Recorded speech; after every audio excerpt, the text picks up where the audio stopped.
નમસ્કાર દર્શક મિત્રો, આપ જોઈ રહ્યા છો એનએન ન્યૂઝ. હું છું એન્કર અર્પિતા પટેલ. હવે જોઈએ અગત્યના સમાચાર. કાલોલ તાલુકાના વેજલપુર ગામે ગેરકાયદેસર પ્રગતિ પંથ ઉપર લોખંડના કેબિનો ગરનાળા ઉપર થયેલા મસમોટા દબાણો દૂર કરવા ઉચ્ચ કક્ષાએ વેજલપુર ગ્રામ પંચાયતને આદેશ અપાયા. પંચમહાલ જિલ્લાના કાલોલ તાલુકાના વેજલપુર ગામમાં છેલ્લા કેટલાક વર્ષોથી મસમોટા દબાણોના કારણે ટ્રાફિક જેવી સમસ્યાઓ ઊભી થતી હોય છે. તેમજ ગરનાળા ઉપર પણ કેટલાક કિસ્સાઓએ મસમોટા પાકા બાંધકામ કરીને દબાણો કરવામાં આવ્યા છે.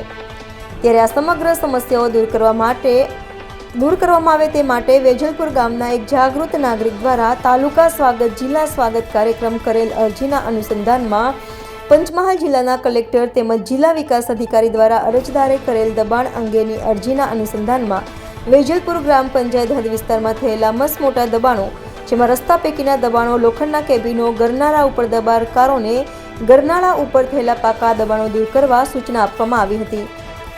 રિપોર્ટર પાડવા ઇમરાન, એનએન ન્યૂઝ વેજલપુર. દર્શક મિત્રો, એનએન ન્યૂઝને લાઇક, શેર, સબસ્ક્રાઇબ કરો, બેલ આઇકન પ્રેસ કરો જેથી આપને નોટિફિકેશન્સ મળતી રહે.